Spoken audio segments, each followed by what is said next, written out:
지난 시간에 우리는 다윗의 일생을 통해 하나님이 원하시는 마음 6번째로 다윗은 타인의 장점을 보고 살았다는 것을 살펴보았습니다. 사람은 누구에게나 다 장단점이 있습니다. 그런데 단점을 보고 사느냐, 장점을 보고 사느냐는 개인의 선택입니다.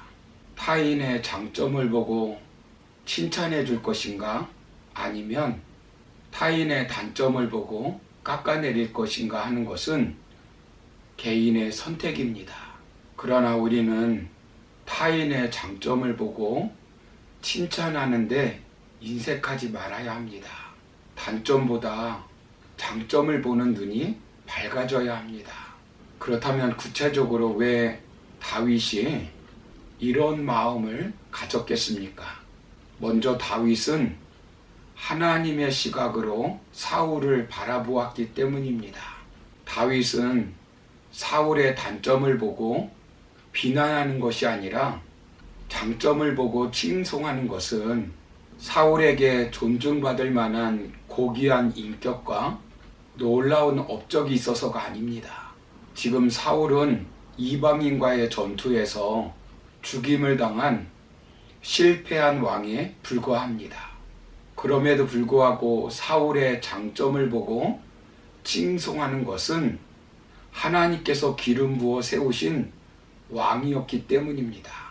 다윗 자신도 하나님으로부터 기름 부음을 받은 자신이지만 사울도 하나님의 기름 부음을 받은 자로 보는 것입니다. 본문 14절을 보시면 다윗이 그에게 이르되 네가 어찌하여 손을 들어 여호와의 기름 부음 받은 자 죽이기를 두려워하지 아니하였느냐라고 말합니다. 아멜렉 사람이 사울이 너무 고통스러워해서 자신을 죽이라고 해서 죽였다는 것입니다. 그리고 왕관과 팔에 있는 고리를 가지고 왔다고 다윗에게 말했습니다. 세상적인 권력과 명성을 보장해주는 왕의 면류관과 팔고리를 가지고 왔다는 것입니다.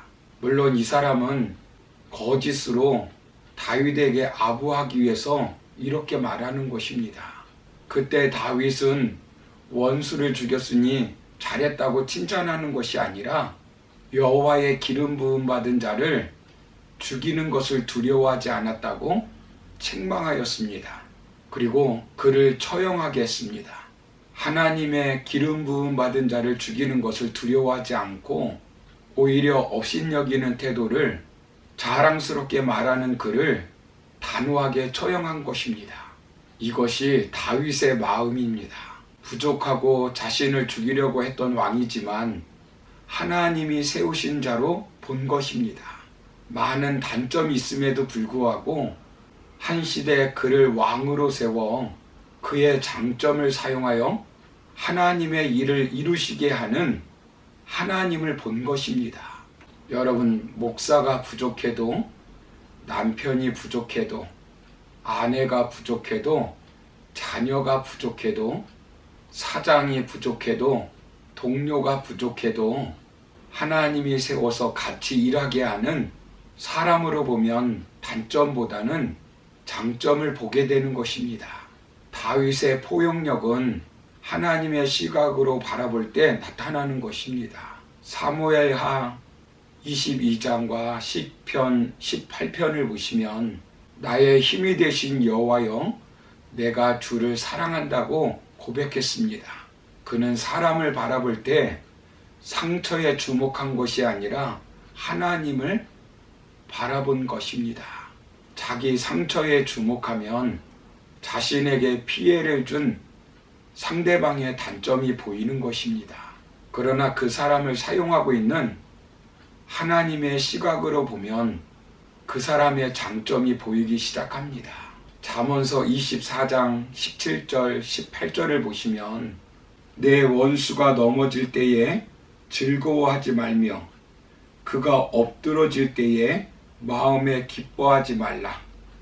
여호와께서 이것을 보시고 기뻐하지 아니하사 그의 진노를 그에게서 옮기실까 두려우니라 라고 말씀합니다. 잠언서 25장 21절을 보시면 내 원수가 배고파 하거든 음식을 먹이고 목말라 하거든 물을 마시게 하라 라고 말씀합니다. 이것이 바로 원수 같은 사람들과 대인 관계를 가지고 살 때 우리가 선택해야 할 우리를 향한 하나님의 마음입니다. 우리가 하나님 보시기에 수많은 단점이 많지만 하나님이 우리의 단점을 보시고 우리를 지옥에 던지지 않습니다. 다윗도 실수를 많이 한 사람입니다. 그는 간음과 살인을 하며 자기의 힘을 과시하기 위해서 백성의 숫자를 헤아리는 어리석은 행동을 한 사람입니다. 여러분, 흠이 없는 사람은 없습니다. 성경은 의인은 없나니 하나도 없다고 말씀합니다. 우리에게 있는 단점을 보면 우리는 수백 번, 수천 번 지옥에 가야 할 사람들입니다.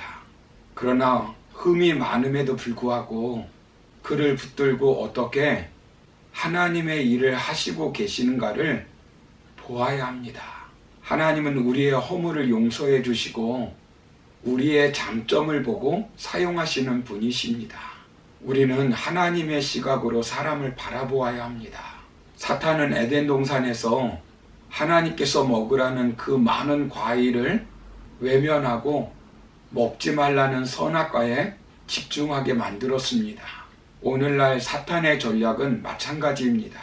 교회 생활이나 가정 생활이나 사회 생활이나 대인 관계에 있어서 계속 단점을 보고 불평하고 원망하게 하여서 공동체를 파괴하려는 것입니다. 단점이 많은 사람들과 함께 살아갈 때 변해야 하는 것은 우리 자신임을 잊지 말아야 합니다. 단점을 지적하고 정죄하며 비난한다고 변하는 것이 아니라 내가 변하면 상대도 변하고 공동체도 변하는 것입니다. 하나님보다 너무 앞서지 말아야 합니다. 어떤 목사님이 농촌에서 목회하시는데 성도들의 단점이 너무나 많이 보여서 견딜 수가 없었다고 합니다. 장로님이 왜 저렇게 사시는지, 권사님이 왜 저 정도밖에 안 되는지, 아무리 설교를 해도 변하지 않으니 견딜 수가 없었다고 합니다. 그래서 작정하고 철야 기도를 했다고 합니다. 그런데 새벽이 되어 어느 날 주님의 음성이 들렸다고 합니다. 주님께서 이렇게 말씀하셨답니다. 내가 그들을 못 고쳐 그래서 내가 십자가에서 죽었다. 그래서 그 이후로 자신이 죽은 목회를 했다고 합니다. 그러자 성도들이 조금씩 변하더라는 것입니다. 사랑하는 성도 여러분, 원수 같은 사람들의 단점을 보지 마시고 독생자를 십자가에 내어놓으신 하나님을 보고 하나님의 시각을 가져야 합니다. 로마서 12장 17절 18절을 보시면 아무에게도 악을 악으로 갚지 말고 모든 사람 앞에서 선한 일을 도모하라. 할 수 있거든 너희로서는 모든 사람과 더불어 화목하라 라고 말씀합니다. 그리고 누가복음 6장 35절 36절을 보시면 오직 너희는 원수를 사랑하고 선대하며 아무것도 바라지 말고 구워주라. 그리하면 너희 상이 클 것이요 라고 말씀합니다. 베드로전서 3장 9절을 보시면 악을 악으로 욕을 욕으로 갚지 말고 도리어 복을 빌라. 이를 위하여 너희가 부르심을 받았으니 이는 복을 이어받게 하려 하심이라 라고 말씀합니다. 여러분, 우리가 원수 같은 사람을 어떻게 사랑할 수 있겠습니까? 어떻게 그들에게 복을 빌어줄 수 있겠습니까? 그것은 하나님의 시각으로 바라보고 그들의 장점을 볼 때 그렇게 할 수 있습니다. 다윗이 사울의 장점을 보고 말을 하고 행동을 할 때 하나님의 마음에 합한 마음을 갖게 된 것입니다. 그러므로 다윗처럼 원수라 할지라도 하나님의 시각으로 바라봄으로 그 사람의 장점을 보고 살아가는 저와 여러분 다 되기를 주님의 이름으로 축원합니다. 감사합니다.